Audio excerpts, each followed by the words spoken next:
बड़ी मज़ेदार स्टोरी है। शेखुपुरा कहाँ और कहाँ आप ऑस्ट्रेलिया चले गए और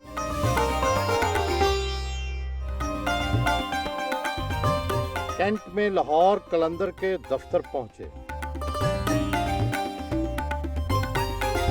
अपने ऑफिस में आए।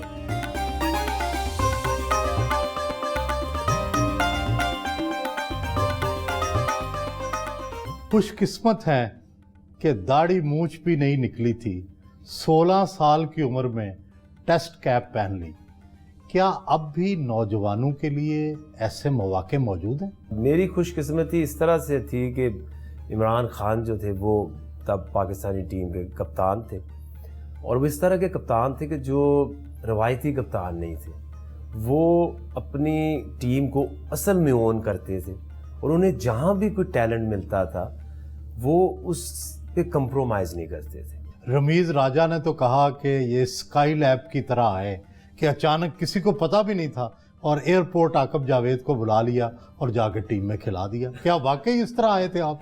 ये ऐसे हुआ क्योंकि अंडर 19 एक टीम जो पहला वर्ल्ड कप अंडर 19 के हुआ उसके लिए मैं शॉर्ट लिस्ट हुआ था। थोड़ा सा 40-50 लोग थे उसमें।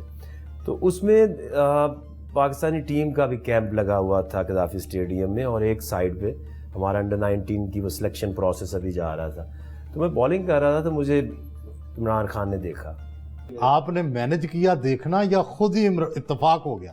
रैंडमली बॉलिंग करते करते देखा अभी। तो उन्होंने कहा कि यार अगर तो तुम्हें इन्होंने सिलेक्ट ना किया तो तुम हमारे साथ ना आगे ट्रेनिंग करनी शुरू कर देना और अगर तुम सिलेक्ट हो गए तो वेरी गुड। और उसके बाद मैं अंडर 19 के साथ ऑस्ट्रेलिया चला गया। वो भी बड़ी मज़ेदार स्टोरी है।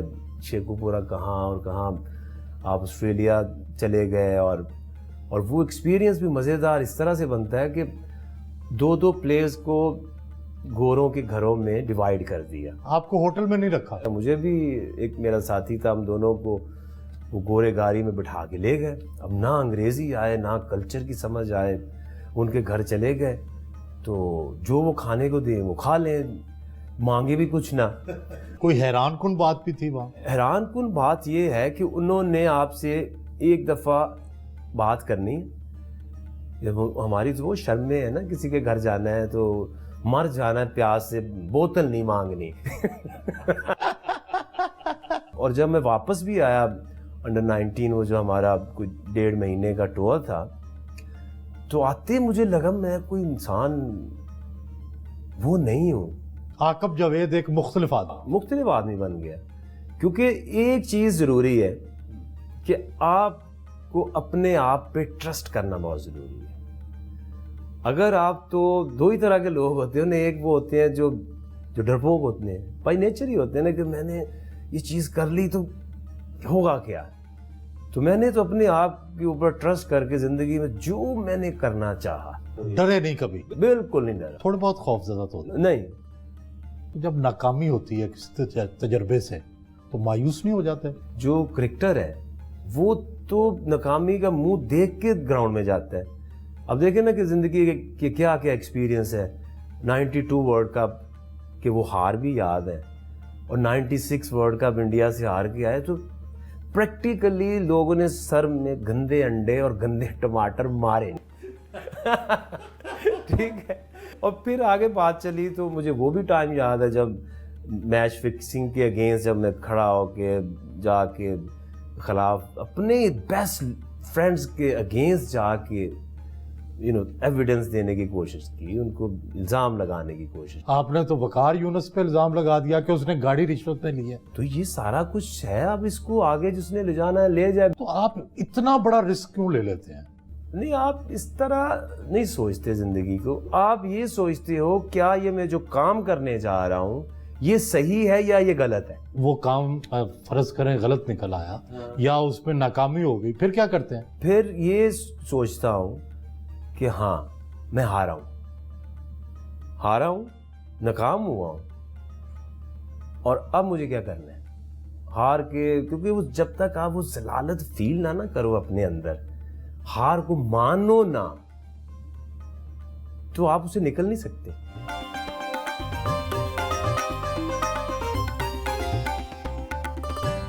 स्टाफ मीटिंग कॉन्फ्रेंस रूम में करते हैं।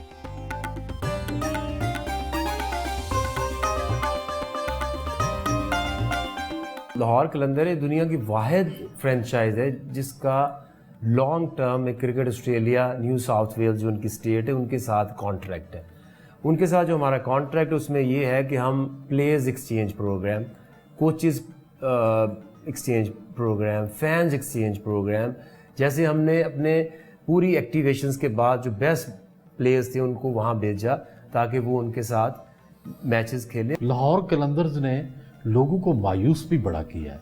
बड़ी तवक्कुआत थी, लाहौर के लोगों में बड़ी खुशी थी, जज्बा था, लेकिन दोनों दफ़ा कामयाबी नहीं हो सकी। जो पहली PSL और दूसरी PSL में अगर आप लाहौर की टीम को देखें तो उसमें जो प्लेइंग 11s में 7 चेंजेस थी। करते क्या है कि आप एक एक स्लॉट के ऊपर कोशिश करते हैं कि हमारा बेस्ट कैप्टन होना चाहिए। तो ब्रेंडन मैकलम जो एक इंसान है, मेरा ख्याल है कि उससे T20 में जो अवेलेबल लोग थे, और वैसे भी अगर आप देखें तो दुनिया में जिस तरह से उसने न्यूजीलैंड क्रिकेट को चेंज किया, उसके माइंडसेट को, उससे अच्छी ऑप्शन हमारे लिए और कोई नहीं हो सकती थी। ये तो फटीचर किस्म के सारे प्लेयर थे। ये फटीचर वो खान साहब वाले नहीं ये ब्रेंडन जो है ना दुनिया का बेस्ट प्लेयर है, बेस्ट कैप्टन है।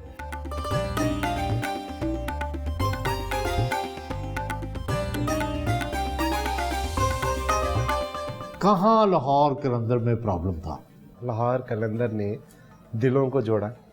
ऐसे तो नहीं कहते ना, करोड़ों दिलों के सिकंदर, लाहौर कलंदर। तो हमने दिलों को जोड़ा और जो best of the best possible personalities थी पाकिस्तानी क्रिकेट में, इंटरनेशनल क्रिकेट में, उनको हम लेके आए। अब जीत लाना तो आकिब जावेद की जिम्मेदारी है ना, हमारा काम तो ब्रांड बनाना है।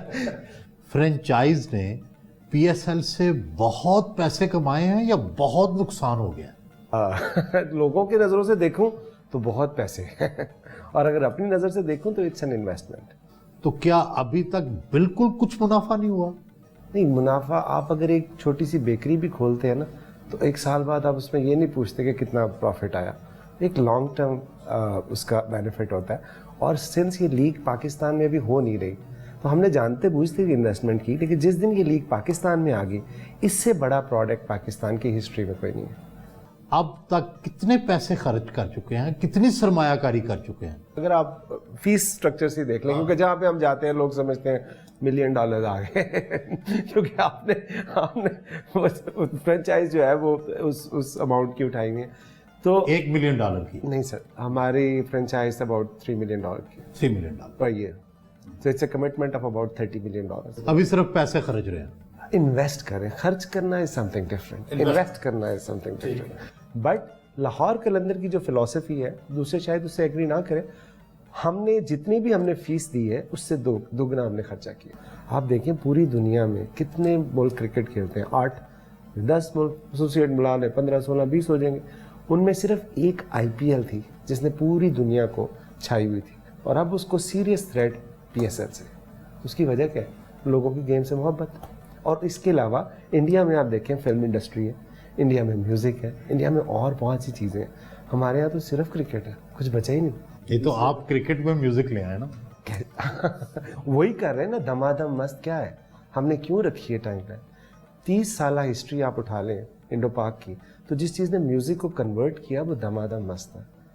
नुसरत फतेह अली खान साहब।